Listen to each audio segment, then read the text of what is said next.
ایک دفعہ کا ذکر ہے کہ ہندوستان پر ایک بادشاہ حکومت کرتا تھا جو عدل و انصاف کی وجہ سے اپنی رعایا میں بہت مقبول تھا۔ اس کی انصاف پسندی کے قصے دور دور تک مشہور تھے۔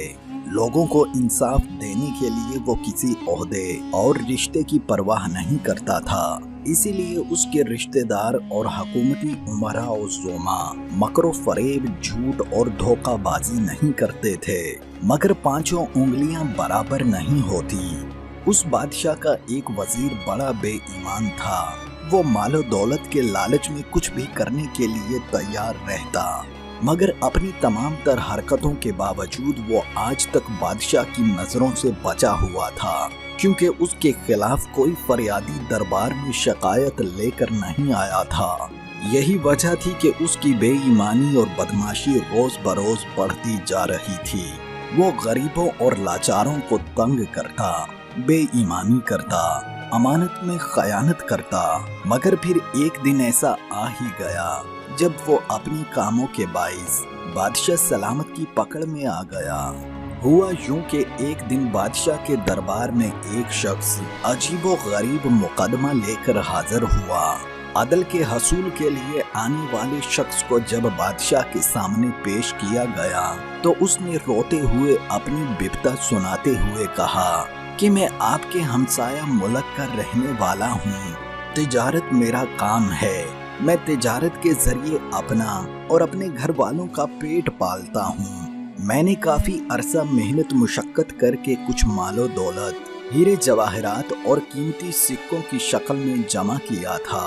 ایک دفعہ مجھے کچھ ضروری کام کی وجہ سے اپنے ملک سے جانے کی حاجت پیش آئی، لہٰذا میں نے اپنا مال جو قیمتی سکوں کی شکل میں تھا ایک تھیلی میں سلائی کر کے امانت کے طور پر اپنے رہائشی علاقے میں متعین آپ کے وزیر کے حوالے کیا اور اسے کہا کہ میں کچھ دنوں کے لیے اپنے ملک جا رہا ہوں اور واپس آ کر تم سے یہ مال لے لوں گا۔ بادشاہ سلامت مجھے کام کے سلسلے میں کچھ عرصہ وہاں رہنا پڑا، پھر کچھ عرصہ پہلے میں اپنے گھر واپس آیا اور کل جب میں اپنا مال لینے کے لیے حکومتی عہدے دار کے پاس پہنچا تو اس نے وہ تھیلی جو میں نے اس کے حوالے کی تھی وہ مجھے دے دی۔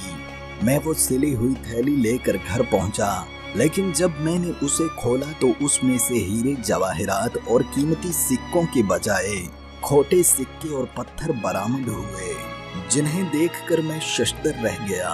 مجھے پریشانی ہوئی کہ میں نے تو قیمتی سکے اور ہیرے جواہرات اس شخص کے حوالے کیے تھے، مگر اب اس تھیلی میں سے کھوٹے سکے برآمد ہو رہے ہیں۔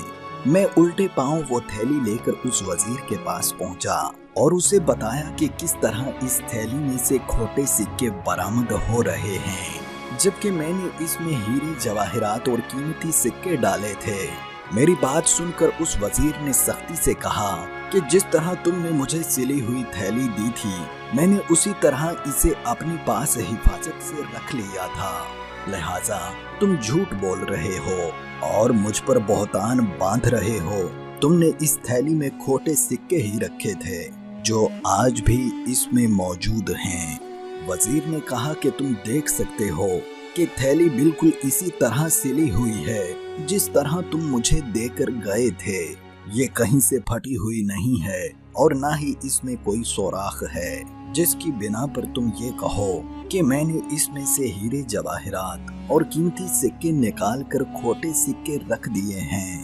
بادشاہ سلامت وہ میری بات سننے کے لیے تیار نہیں اور ٹال مٹول سے کام لے رہا ہے، لہٰذا میں انصاف کی امید لے کر آپ کی خدمت میں حاضر ہوا ہوں۔ بادشاہ بڑی توجہ سے تاجر کی بات سنتا رہا۔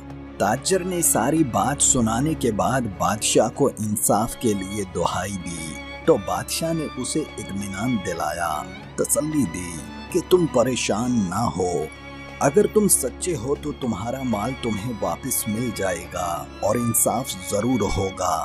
بادشاہ نے اسے کہا کہ تم جاؤ اور جب میں بلاؤں تو آ جانا۔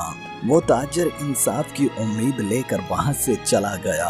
اس تاجر کے جانے کے بعد بادشاہ نے سبھی درباریوں کو بھی جانے کے لیے کہا اور دربار برخاست کر دیا۔ جب سب لوگ چلے گئے